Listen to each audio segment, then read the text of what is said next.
الحمد لله رب العالمين والصلاة والسلام على سيد الأنبياء والمرسلين وعلى آله وأصحابه أجمعين أما بعد. قال الله تعالى في كلامه المجيد: بسم الله الرحمن الرحيم: واعبدوا الله ولا تشركوا به شيئا وبالوالدين إحسانا وبذي القربى واليتامى والمساكين والجار ذي القربى والجار الجنب والصاحب بالجنب وابن السبيل وما ملكت ایمانکم. معزز سامعین کرام، قرآن کریم کی آیت ہے. اس قرآن کریم کی آیت میں اللہ رب العزت نے ہمیں 6 چیزوں کا حکم دیا ہے. سب سے پہلا حکم یہ ہے کہ وَاعْبُدُوا اللَّهَ، اللہ کی عبادت کرو. عبادت کہتے ہیں کہ بندہ اپنی کمزوری اور عجز کا اظہار کرے، یعنی اللہ کے سامنے جھک جائے، اس کو عبادت کہتے ہیں. دوسری چیز ہے وَلَا تُشْرِكُوا بِهِ شَيْئًا، کہ اللہ کے ساتھ کسی چیز کو بھی شریک نہ ٹھہراؤ. ایک موقع پر حضرت نبی اکرم صلی اللہ علیہ وسلم نے حضرت معاذ رضی اللہ تعالی عنہ سے فرمایا کہ اے معاذ، کیا تم جانتے ہو کہ بندوں پر اللہ کا کیا حق ہے؟ حضرت معاذ نے کہا اللہ و رسولہ عالم، اللہ اور اس کے رسول زیادہ بہتر جانتے ہیں.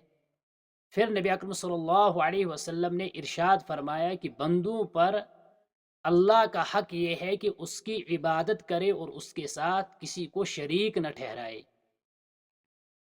چونکہ ایمان کے لیے سب سے پہلی شرط یہی ہے کہ انسان اللہ رب العزت کو معبود حق مانے، اپنا پروردگار، اپنا خالق، اپنا مالک، اپنا رازق اللہ کو مانے، اس کے ساتھ کسی کو شریک نہ ٹھہرائے.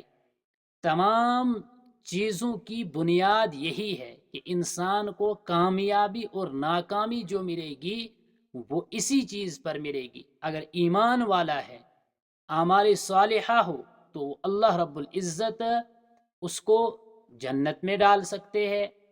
اگر اس نے دنیا کے اندر نافرمانیاں بھی کی ہو تب بھی اللہ کو اختیار ہے کہ اس کو جنت میں ڈائریکٹ ڈال دے، یا اللہ رب العزت اس کو تھوڑی بہت سزا دینے کے بعد جنت میں ڈالے.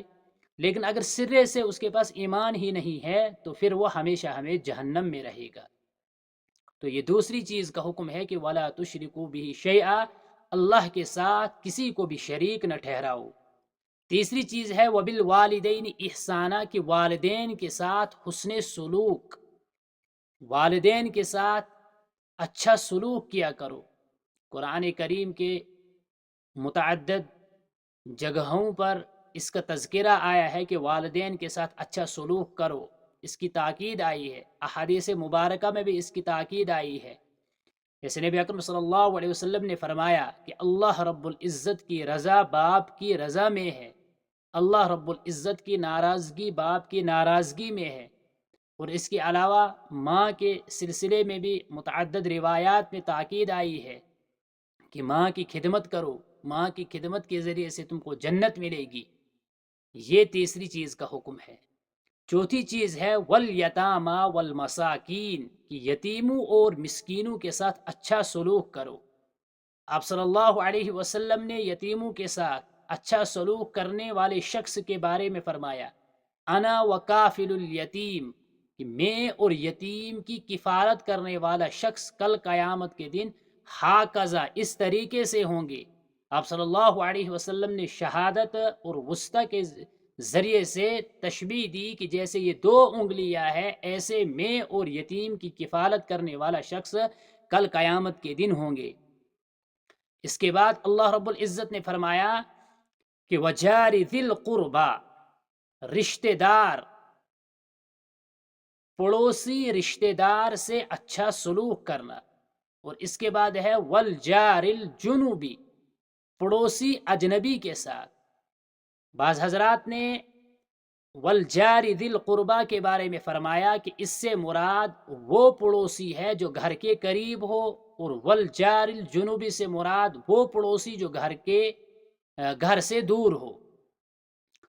حضرت ابن عباس رضی اللہ تعالی عنہ فرماتے ہیں کہ جار ذی القربا سے مراد وہ پڑوسی ہے جو پڑوسی بھی ہوں اور رشتہ دار بھی ہوں، اور جار الجنوبی سے مراد وہ پڑوسی ہے جو صرف پڑوسی ہو، رشتہ دار نہ ہو۔ بعض حضرات نے فرمایا ہے کہ جار ذی القربا سے مراد وہ پڑوسی ہے جو مسلمان ہو، اور جار الجنوبی سے مراد وہ پڑوسی ہے جو مسلمان نہ ہو، یعنی غیر مسلم ہو، چاہے قریبی ہو چاہے دور کے ہو، پڑوسی ہو۔ تو اس سلسلے میں بھی اللہ رب العزت نے ہم کو حکم یہ دیا ہے کہ ہم پڑوسیوں کے ساتھ اچھا سلوک کرے، پڑوسیوں کے ساتھ اچھا برتاؤ کرے۔ جیسے حدیث پاک میں آتا ہے کہ اگر آپ اپنے گھر میں کوئی ایسی چیز کھانے کے لیے لاؤ جو آپ کے پڑوسی کے پاس نہ ہو، تو اس کے چھلکے وغیرہ اپنے گھر کے سامنے مت ڈالو، کہ آپ کے پڑوسی کا بچہ دیکھے گا، وہ دیکھ کر یہ تمنا کرے گا کہ کاش ہم کو بھی ہوتا، لیکن ان کے پاس نہیں ہے تو ان کو تکلیف اس سے ہوگی۔ شریعت مطہرہ نے، اسلام نے ہمیں کتنی تاکید کی ہے ہمارے معاشرے کو بہتر بنانے کے لیے، کہ رہنمائی ہر وقت کی ہے، ہر وقت ہم کو راستہ دکھلایا ہے کہ ایسا کام مت کرو جو تمہارے لیے فائدہ مند نہیں ہے، تمہارے لیے جو نقصان دہ کام ہے اس کام سے باز رہو۔ تو اس آیت کریمہ میں اللہ رب العزت نے حکم ہم کو دیا ہے کہ وجار ذی القربا، چاہے وہ قریبی پڑوسی ہو چاہے آپ کے رشتہ دار ہے اور پڑوسی بھی ہے، ان کے ساتھ آپ حسن سلوک کرو، ان کے ساتھ آپ اچھا معاملہ کرو، یہ آپ کو حکم دیا گیا ہے۔ اور اس کے بعد اللہ رب العزت نے ہمیں حکم دیا ہے والصاحب بالجنب، ہم پہلو ساتھی۔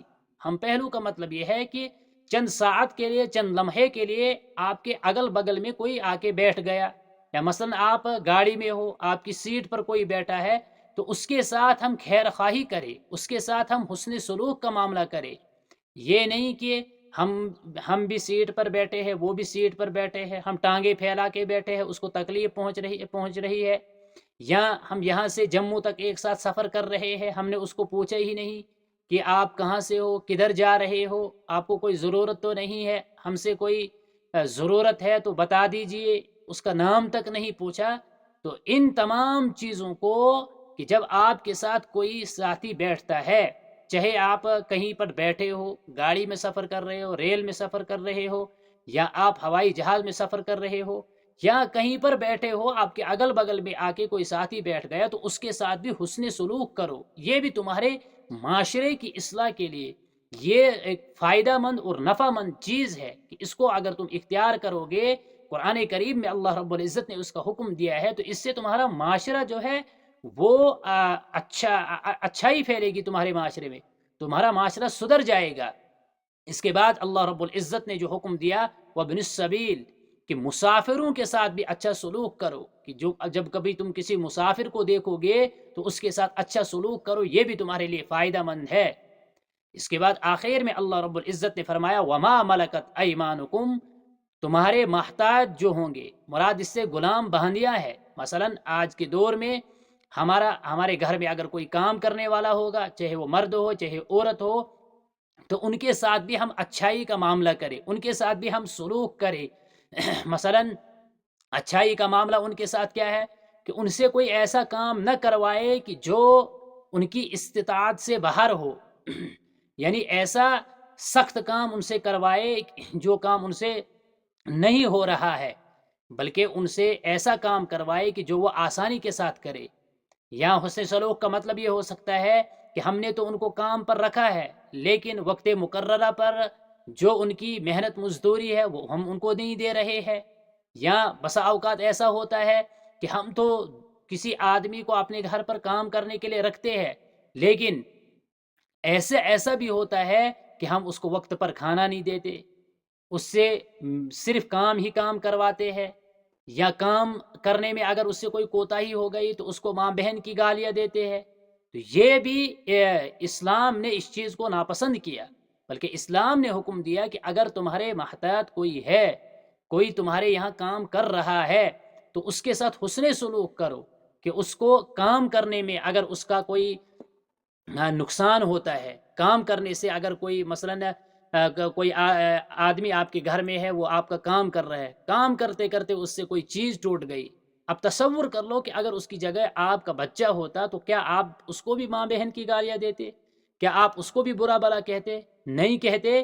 تو اسی طریقے سے اس ماتحت کو، اس غلام کو، اس نوکر کو بھی آپ ماں بہن کی گالیاں نہ دو، بلکہ اسلام تو ہمیں اس چیز کا سبق دیتا ہے، اس چیز کا درس دیتا ہے کہ ہم اس کے ساتھ بھی اچھائی کا معاملہ کریں۔ یہ 10 چیزیں تھیں جن کے بارے میں اللہ رب العزت نے اس آیت مبارکہ کے اندر ہمیں حکم دیا ہے۔ اللہ رب العزت ہمیں ان 10 چیزوں پر عمل کرنے کی توفیق عطا فرمائے۔ وآخر الدعوانا الحمد للہ رب العالمین۔